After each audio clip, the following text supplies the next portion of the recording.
Hi everyone! This week I'm making Malted and Salted Caramel Pudding from Claire Saffitz's newest book, sForDessert. I've been watching Claire for years, and what I really admire about her is her reasonable approach to baking. Yes, she went to pastry school and was a professional chef, but she remembers that the vast majority of her audience are normal people with maybe some baking skills when she approaches recipe development. She is great about explaining techniques and how difficult each recipe is, and I just got this book. I haven't tried anything in it, so it feels to me like the perfect place to start my project. I'm not going to do the whole book, but she does have quite a few recipes that I want to try.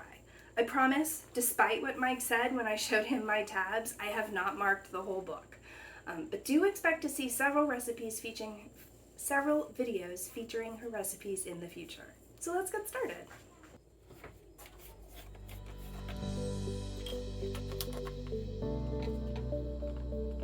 Why do they make these things so hard?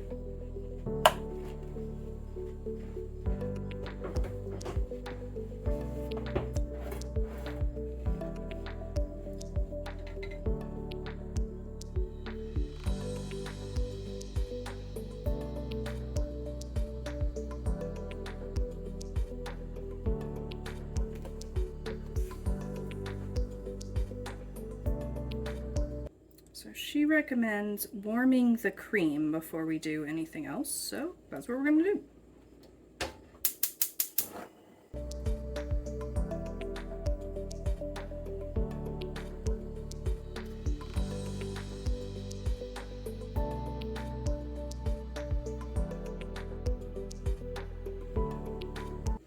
Okay, it's finally starting to steam, so we're going to take it off. I'm going to put it back in the measuring cup so that it's easier to pour later. And we're going to set that aside.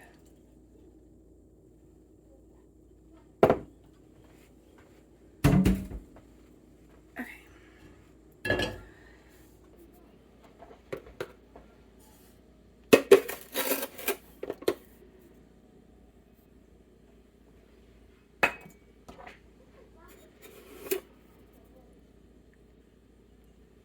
Alright, so we're going to combine the sugar.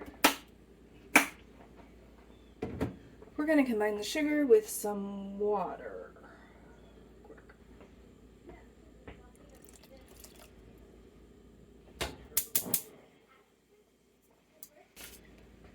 Okay, she says to combine the sugar and the water, and then follow steps 3 through 5 on a totally different page, which, I'll be honest, I get why she does that, but it's kind of annoying.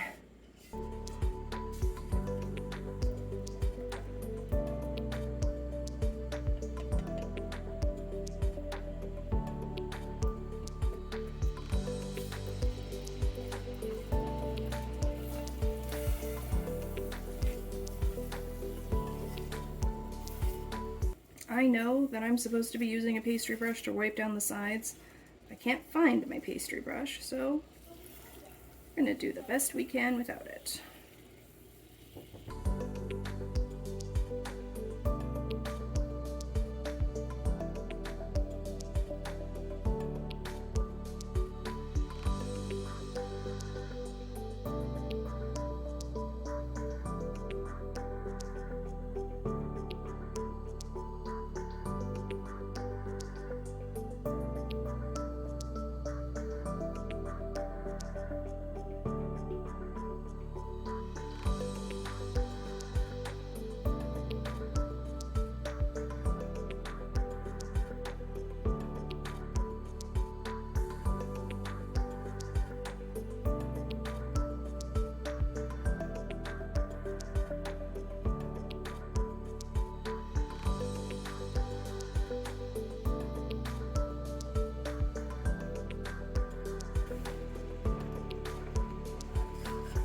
Ooh. Finally starting to make some progress. And also, despite my total lack of pastry brush, which I absolutely cannot find, the crystallization's not too bad. Alright, so we are looking for a deep amber color, and we are almost there.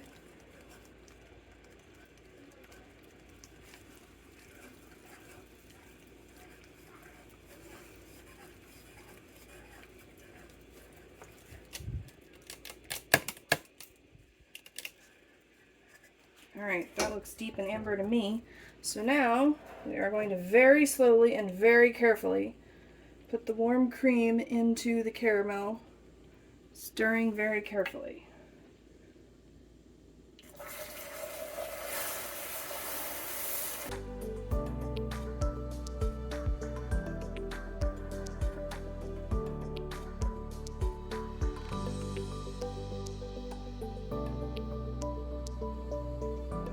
Once all the cream is added, pour in the milk.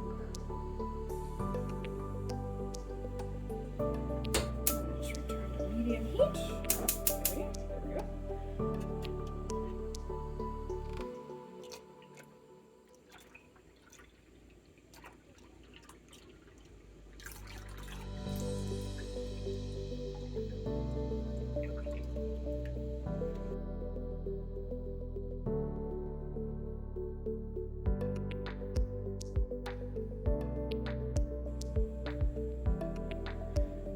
So now we need to get this back up to steaming, and I'm seriously wondering if I've used too small a pan, but we'll see.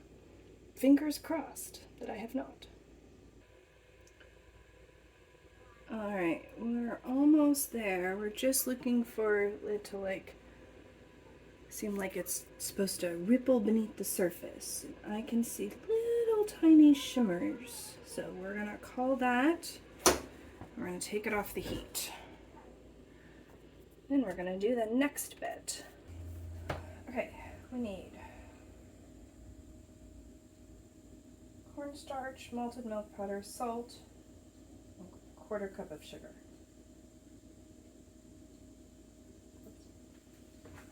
Well, this is where I realized that I put in all of the sugar. So, yeah. Well, we'll just carry on with the fact that it has too much sugar in it.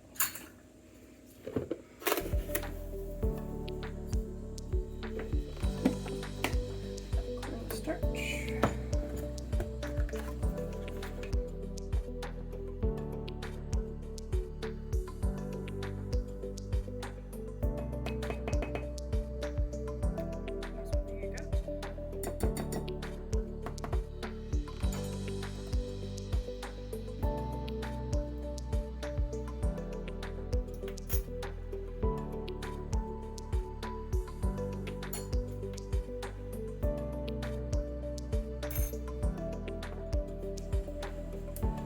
Whisk that together.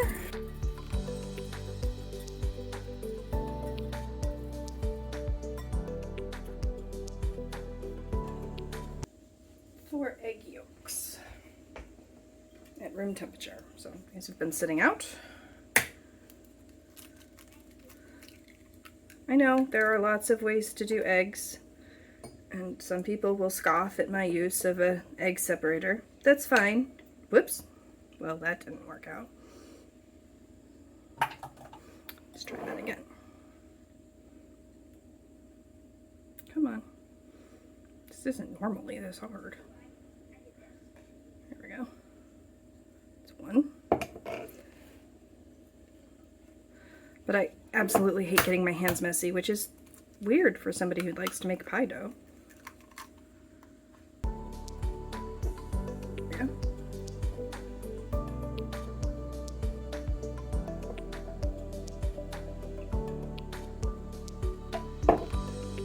Alright, that's 4.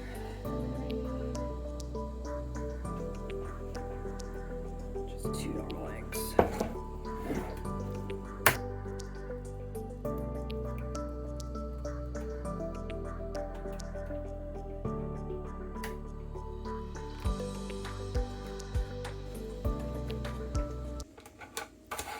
Alright, I'm going to save my egg whites for something else later. Put those in the fridge.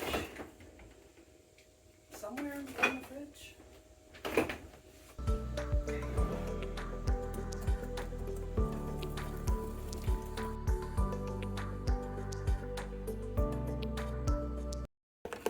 Alright, we're looking for it to be kind of smooth.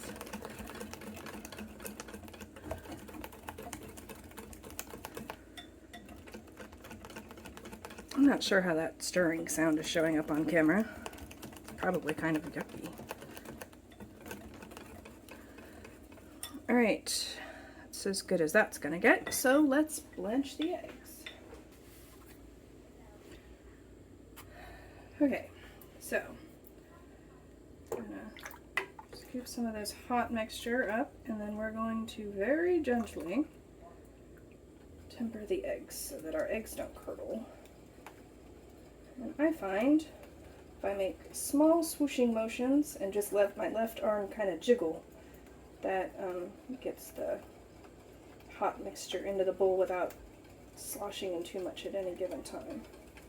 I'm just going to take this low and slow to bring the eggs up to temperature.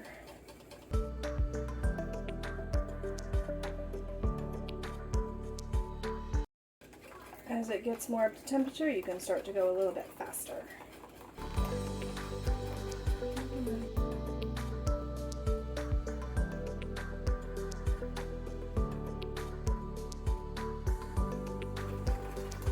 You want to get a good amount of the cream mixture into the eggs, so we get as close to the cream mixture temperature as possible before we introduce the eggs, the new egg mixture, back into the pan. Okay, I think that's as much as I'm going to be able to get in this pot. Alright, so we're very carefully going to pour this back in here. Now, if I had an extra hand, I'd whisk, but I only have 2 hands, so.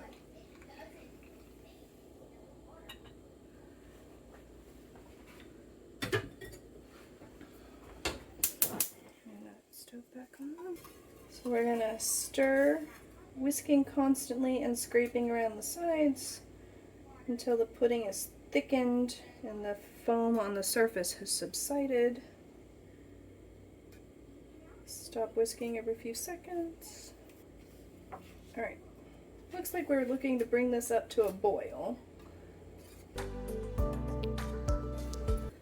Gonna have to violate that constantly whisking rule because I forgot a bowl to put this in for when it's done.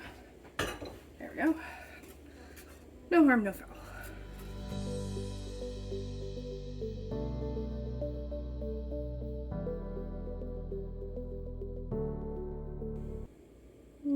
We're not at a boil yet. I can feel it thickening though as I stir.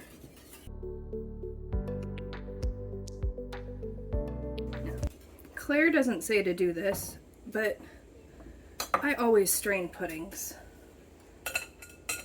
You just never know what little bit of egg or crystallized sugar or something just didn't get incorporated. So I'm going to strain it when I pour it out.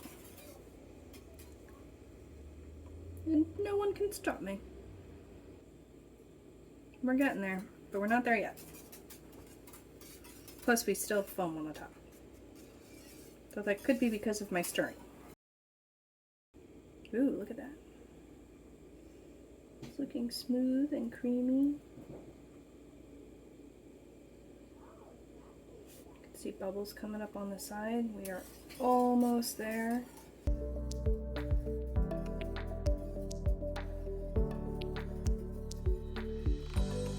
Yep, you can see bubbles starting to form some.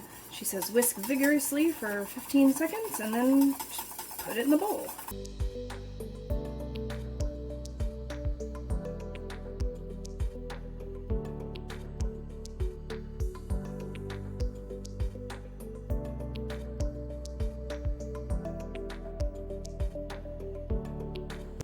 Alright, this bowl is very full and very heavy, so be careful.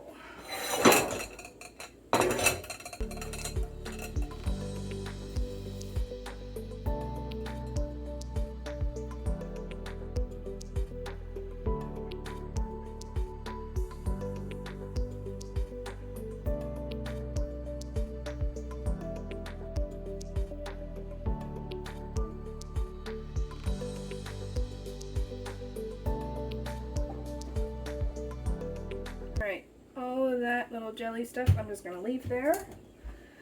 And we're going to put some saran wrap or plastic wrap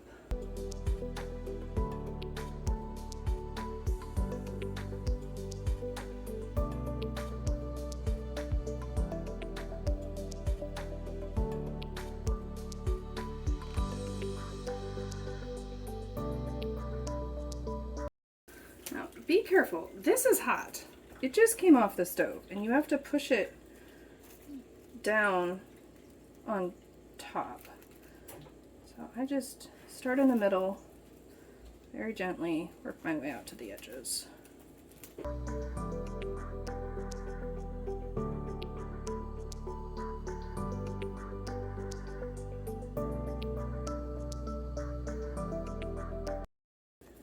Okay, now for the hard part, finding space in the fridge.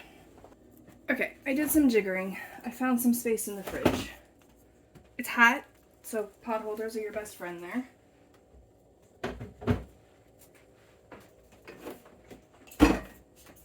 We're gonna let it sit there for 4 hours, and then we'll come back. So we're almost done with our pudding. It is the next day. I am going to whip up the cream. She doesn't put any sugar in the cream. She just, I imagine the pudding is so sweet, it doesn't need it. In theory, I could do this by hand. I'm never gonna whip cream by hand. That looks hard. I don't want to do that.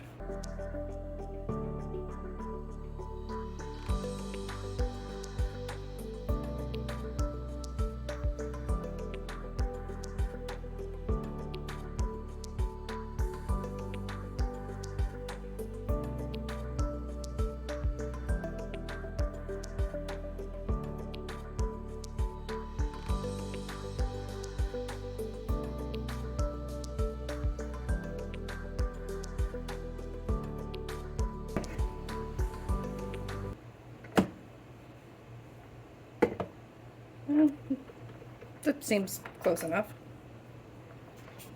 So the pudding isn't quite as set up as I would like it to be, but I have a confession. I realized when I was putting away the ingredients that I completely forgot to add the malt powder. So we're just having salted caramel pudding now. And I don't have any fancy dessert dishes, but wine glasses and cocktail glasses make great serving dishes. They look very fancy, and Mike has a bar, so we have a lot of these. Dish out some. It's holding its shape okay. Dollop on some whipped cream.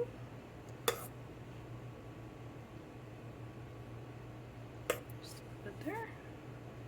She pairs these with some ginger snaps, so I'm going to do that too.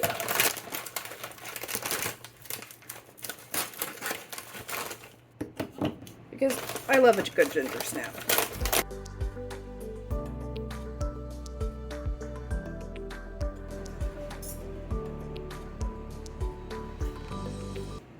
Okay, so why don't you try it? Okay. And tell me what you think.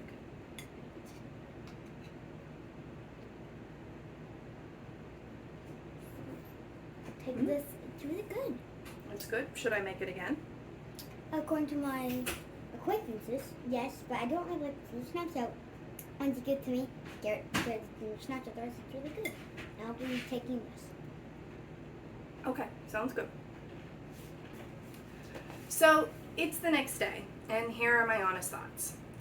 Claire says this recipe is easy to make, and in general, I would agree, with one exception.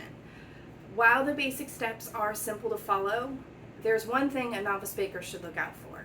You have to go on your intuition to judge if the caramel mixture is deep enough in color. If you've never made caramel before, it can be tough to tell the difference between a golden color and burnt. This can be frustrating and a bit scary, but Claire does her best to give you photos of what each step is supposed to look like, and that's very helpful. But if you feel it's time to pull the caramel, listen to yourself and pull the caramel.